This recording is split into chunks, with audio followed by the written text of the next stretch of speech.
Welcome to this video where we will explore the complex project management processes behind the Lunar Module development, which was an essential component of the historic Apollo moon landings. By looking into this iconic project, we can highlight the application of core project management principles from project initiation to completion.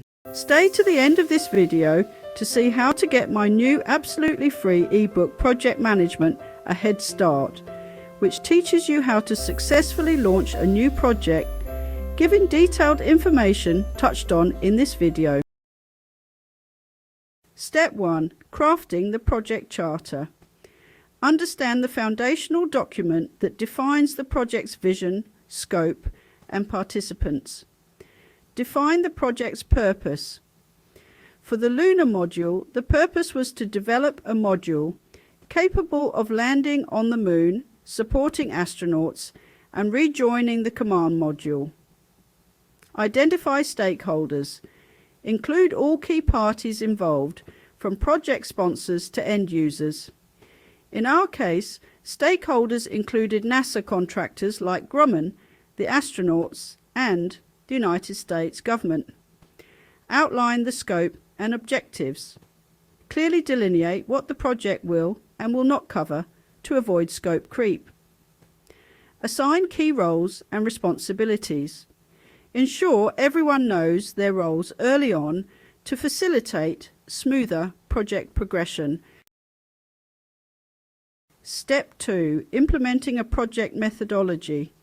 Choose a project management methodology that suits the project's needs and complexity. The Lunar Module project used a waterfall methodology due to its sequential nature and the need for stringent phase reviews. Plan the phase gates. Set clear checkpoints at each stage to review progress and make go, no-go decisions. Common gates include feasibility, design completion, testing results, and final review. In the Lunar Module's case, one of the initial and persistent problems was managing its weight. The Lunar Module ended up being heavier than originally planned, which required significant engineering revisions and innovations to reduce weight without compromising safety or functionality. Step 3. Detailed planning and scheduling. Develop a detailed plan and schedule to guide project execution. What to do? Create work breakdown structure, WBS. Break down the project into manageable sections, each with defined deliverables. Use critical path method, CPM. Identify tasks that directly impact the project timeline. Prioritize and monitor these tasks to prevent delays. Develop a Gantt chart. Visualize the schedule and understand how different tasks overlap and relate to one another.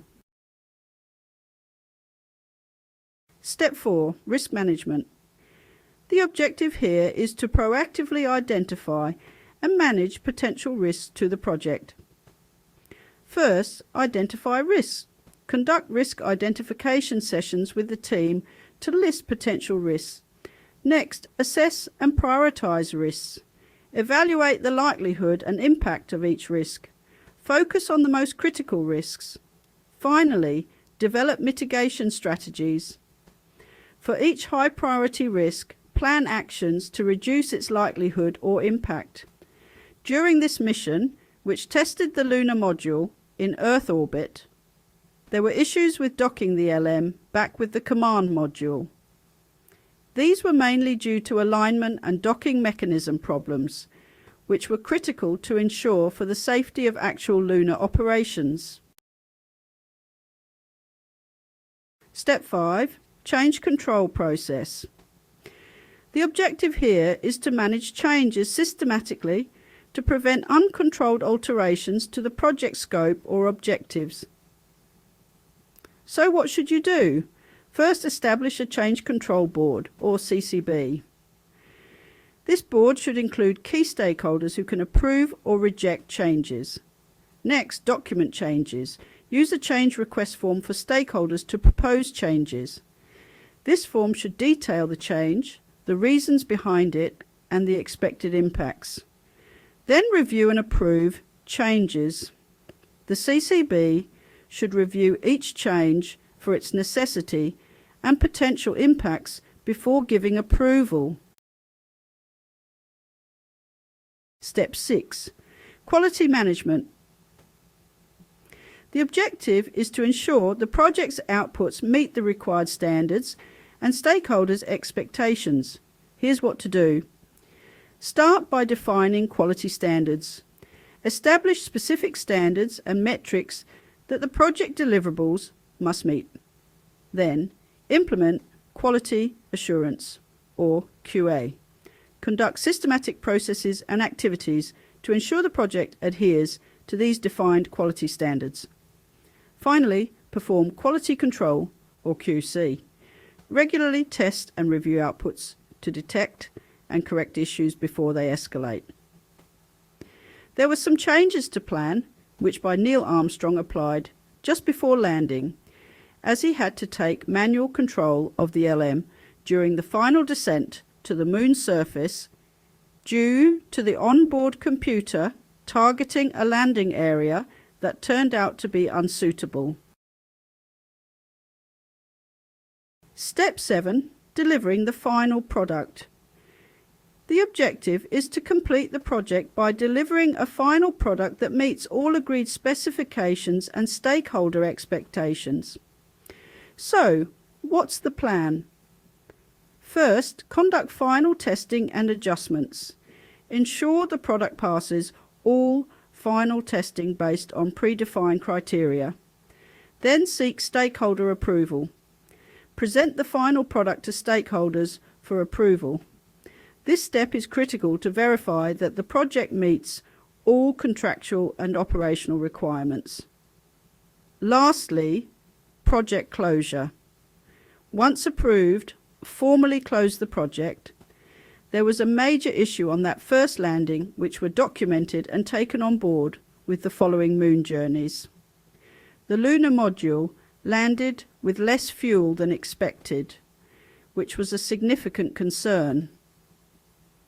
There was only about 30 seconds of fuel left at the time of landing, making it a very close call. Always document lessons learned. By following these structured steps, you can manage complex projects effectively, ensuring that you deliver on time, within scope and on budget. The development of the Lunar Module is an exemplary model of meticulous planning, risk management and quality assurance, offering valuable lessons for all project managers.